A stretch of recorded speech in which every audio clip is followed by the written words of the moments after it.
皆さんこんにちは。好奇心 TV です。今回の動画はこのチャンネルで何度も取り扱っている食糧危機についての情報シェアとなりますが、いよいよ懸念されていた状況になってきてしまいました。すでに多くの方がご存知の通り、去年から一気に米価格高騰と米不足が起き始めました。その原因は複数あると思いますが、今回取り上げるのはそのうちの一つとして、やはり買い占めしている業者の存在が明らかになってきたということです。しかもそれだけではありません。超限戦を展開しているあの国の存在も無視できないものとなりました。激動する世界情勢の中、まともに食料自給ができない日本に食料危機などの試練が起きないわけがないと思って、その対策の必要性について情報を発信してきましたが、いよいよ24時間何でも手に入る時代は過去のものとなりそうです。今私たちがどんなリスクを抱えて日々を過ごしているのか、そしてその対策を考える上でこの動画が参考になればと思います。ぜひ最後までご視聴ください。このチャンネルでは自分や家族の身を守るためにできることや、日本人がこれ以上騙されることがないようにするための情報を発信しています。チャンネル登録がお済みでない方はぜひチャンネル登録をお願いします。さて、日本人の食生活には大きな問題となっている米の価格高騰と品不足はいつ平常通りになるのかということが話題になっていますが、価格高騰は米だけではなくあらゆるものに及んでいますから深刻な問題になっています。結論から言うと、少なくとも米の価格は下がるどころか今後上がる一方だという説があり、私もそのように考えます。さらに言うなら、私はそれ以上に危惧していることがあって、日本において買いたくても金がなくて買えないという食糧危機がどんどん加速していくと思っています。すでに2023年には米において、金があっても米が買えなくなるというフェーズの食糧危機も起きました。そこには日本侵略を狙う反日国の工作や、売国議員による日本弱体化計画による影響も関係してくるので、今後情報弱者と呼ばれるもの、経済的弱者にとっては深刻な試練と向き合うことになると思います。他国による工作などというと大げさだと思う方もいるかもしれませんが、トランプ大統領による US エイドの閉鎖によって判明した多くの不正や謀略の存在はかつて陰謀論と言われありえないとされてきたことばかりです。対象国の国内分断や混乱を誘発させる謀略は確かに存在しているということの認識を至急高める必要があると思います。ではどうしたらよいかという話ですが、食料安全保障に関する政策だけを見ても、戦後80年という長きにわたって行われてきた悪政による試練に向き合うという話となるので、即効性のある処方箋は見当たりませんが、足元の対策と中期対策に分けて考えて実行する必要があります。重要なのはマインドセット、腹をくくって対処するという覚悟が何よりも必要だと思います。そこでまずは日本で起きていること、日本が抱えている危機的状況について確認していこうと思います。米価格高騰、米不足の原因が判明。現在起きている米の価格高騰と品不足の原因は、なるべくしてなったと言えるもので、決してインバウンドの影響が主だった原因ではないと思います。仮にそうだとしたら、それだけで日本中の米が品不足になるなんていう事態は、食料安全保障など語れるレベルではないし、それこそ怖い話となります。では何が起きていたのでしょうか。まず米の流通に深く関わっている JA でさえ米不足に陥っているという事態は異常であると言えます。案の定転売目的での買い占めが行われていたということが分かってきました。JA にも在庫がないのに誰が買い占めているかというと、商社や大手外食産業などが直接農家から購入している動きがあるそうです。そしてこれが一番大きな原因かもしれませんが、江戸時代に大阪から始まった米の先物取引市場が2024年8月からスタートしたことによって、米が投機対象になってしまいました。つまり投機家の利益は価格差ですから、そのための買い占めということは当然起こりやすくなりますよね。そのような事情からと言われていますが、政府の備蓄米放出という流れになったと言われています。さらにその買い占めしている業者というのは必ずしも日本企業だけとは限らないことも分かってきました。これは日本政府による外国人誘致促進政策の結果と言っても良いと思うのですが、在日外国人業者による買い占めが過激化しているというのです。その外国人とはどこの国か予想できますでしょうか。分かりやすいのは中国人ということになると思いますが、中国だけではなくて他にもベトナム人、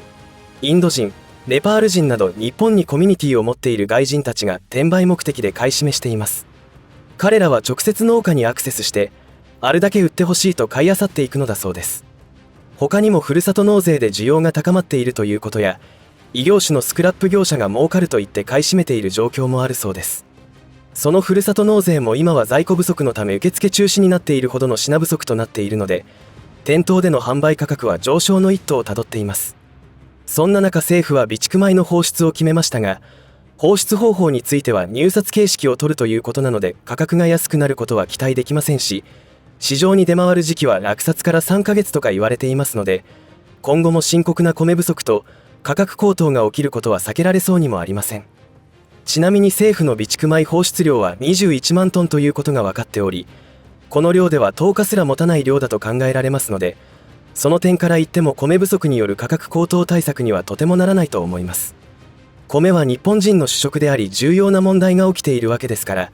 その背景や原因はもっと深掘りしたい切り口はいっぱいあります。しかし今回特に注目すべきだと思うのは、日本に80万人もいる中国人の動向です。国防動員法によるリスクが急上昇中。中国の国防動員法については前の動画でも何度か触れたことがありますが、私たちの安全にとって極めて危険な法律です。中国の場合、先進国並みの法制度が整っておりますが、問題は法律などがあっても人民の安全が保障されるものではなく、中国共産党による傍若無人な振る舞いに法的根拠を作っているだけの代物です。この国防動員法の脅威については、2011年、平成23年2月3日に国会質疑が行われており、その危険性については有識者が警告を発し続けている事案となります。質疑内容が日本にとってのリスクを端的に表していると思いますので紹介します。平成22年7月、中国政府は国防動員法を施行した。本法の目的は、平時の動員準備と戦時の動員実施に法的根拠を与え、即応能力を高めるためと分析されている。本法により、中国国内はもちろん海外在住の中国人も動員の対象となるだけではなく、中国国内で活動する外国企業や居留権を有する外国人も動員・徴用の対象となる可能性がある。そこで以下の通り質問する。1、本法により日本に在住する約65万人の中国人は中国政府の命令で動員され、中国に進出している日本企業は中国政府の命令で動員・徴用の対象となることも考えられる。日本政府として本法が日本に在住する中国人及び中国に進出している日本企業に適用されると分析しているのか示されたい。2、本法第54条では、国が国防動員の実施を決定した後、備蓄物資が動員の必要を直ちに満たすことができない場合、研究以上の人民政府は法にのっとって民用資源に対して徴用を行うことができると規定されている。本条は中国に進出している外国企業の施設、物資にも適用されると考えるか、日本政府の見解を示されたい。また、適用される場合、日本の主権はもちろんのこと、中国に多数進出している日本企業を守る日本政府の防護策についても示されたい。3、本法第49条では、満18歳から満60歳の男性公民と満18歳から満55歳までの女性公民は国防役務を担当しなければならないと規定されている。この公民には日本在住の中国人も含まれるが、現在、本条に該当する日本在住の中国人が何人いるのか示されたい。以上となりますが、この質疑に対する回答は、質疑から14年経った今でも何ら対策が講じられていないことから語る価値もないと思いますが、この質疑にあるように国防動員法というのは、中国共産党政府によって判断される有事に対して、国内はもちろんのこと海外にいる中国人、当然日本在住の中国人がある日突然に民兵やテロ工作員になる可能性を示しています。さらにその法律によると中国本土に進出している日本企業の資産も徴収されることになります。中国に進出している企業はこのようなカントリーリスクを承知で中国進出を展開しているので何が起きても仕方がないと思いますが、駐在員に関しては気の毒でしかありません。問題は国内にいる在日中国人です。一体何人くらいの中国人が日本に住んでいるのでしょうか。出入国在留管理庁発表の2023年12月の情報では、約82万人の中国人や永住者がいます。よって日本人口の約152人に1人が中国人ということになります。この人数のうち何人が国防動員法に定める国防役務対象になるか分かりませんが、まるで日本にとってはトロイの木馬状態になります。日本在住の中国人全員が悪人であるとかそういう話ではなくて、ほとんどの人が善良なる人であると信じるしかありませんが、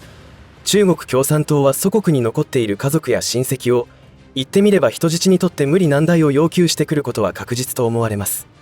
今回の米の買い占め問題に置き換えて考えれば、食料を戦略的に買い占めるということが行われるかもしれません。それは兵法の一つである兵糧攻めに近いことが起きてしまいますし、もはや相手は戦闘状態なのですから、発電所などに対してのテロ行為も考えられます。そんなことになればあっという間に日常が失われ、同時に食料危機と向き合うことになります。日本国民の安全を考えるときに、中国という国が超限戦というありとあらゆる手段を使って目的を遂行するという戦略を公言しているということを決して忘れてはいけません。まさかそこまではしないだろうという能天気な思考では命を落とすことになると私は思います。中国共産党の実態を暴露するような内容の動画は YouTube ではタブーとされているので、先日メディアブルで配信しましたが、同胞に対して兵糧攻めを行い30万人を餓死させるということをしたのが今の中国共産党であるということを忘れてはいけませんし、そういった意味で中国が日本を敵国視している以上、中国ウォッチは身を守るためには非常に重要なことです。食料危機に至る新たなシナリオ。先ほど超限戦の話をしましたが、現在進行形で日本はその攻撃を受けています。超限戦というのは何もミサイルや爆弾を使うことだけが戦争ではなくて、よく言われるハニトラやサイバー攻撃、選挙介入など日本人同士を争わせて分断させ、政治を乗っ取るという工作を着々と進めています。その超限戦の対象は日本だけでなく、アメリカやオーストラリアなど世界中です。その危険性に気がついたオーストラリアは一気に反中対策を始めていますし、アメリカではトランプ大統領が中国を脅威と位置づけて対策を始めています。日本においては情けない限りなのですが、そこを語ると話がそれますのでやめておきますが、今起きている米の価格高騰と品不足というのは明らかに農業政策の間違いから起きている結果なので、今後米の価格高騰と品不足は継続されるのではないかと思います。これは何を意味しているのかというと、いつも同じことを言いますが、経済的弱者から食料危機が起きるということです。そして貧困層が広がる日本においては、可処分所得の減少が政府の増税路線によってますます深刻となりますが、節約対象で真っ先に上がる外食産業の倒産は相当増えるのではないでしょうか。そのトリガーの一つは、超限戦を日本に仕掛けている中国共産党によって発動される国家動員法による在日中国人や企業による米の買い占めです。実行部隊には利益が伴いますし、非常に味のいい一手になるような気がします。いかがだったでしょうか。今起きている物価高の本質は、政府の政策を180度転換しなくては解決できないほど大きな問題だと思います。今回日本人が食料危機に陥るシナリオとして、まさか外国人勢力による買い占めということも視野に入れなくてはならないことをお伝えしました。そのためには政治を変えなくてはならないということで非常にまどろっこしいのですが、それでも始めなければ始まらないので、そのために私たちにできることというのは情報をキャッチすることだと思いますし、自分で考えて身を守るための行動を起こすしかありません。足元の対策は本当に個人が自分の状況に合わせて対策するしかないので、私がどうのこうの言えるものではないですが、経済的に困窮している人は収入を増やすことを考えるしかありません。ダブルワークやトリプルワークは体力的にきついので、誰もができるわけではないかもしれませんが、何かしらの解決に向けて動きを変える必要があります。そして今後物価は上がる一方ですから、絶対買わなければならないものに関しては今が最安値だと割り切って買い置きすることが重要です。今日本政府が行っている政治は間違いなく国民のためではないと見切って、自分の身は自分で守るというマインドセットをして苦難を乗り越えるしかありません。共に知恵を出し合って難局を乗り越えて生き延びていきましょう。最後までお付き合いありがとうございました。以上で今回の話は終わりとしますが、皆さんの応援が次の動画作成の力になりますので、いいねボタン、チャンネル登録、通知設定をオンにしていただけると嬉しいです。また、コメント欄へのご意見、ご感想の書き込みもいただけたら励みになります。最後までご視聴ありがとうございました。好奇心 TV でした。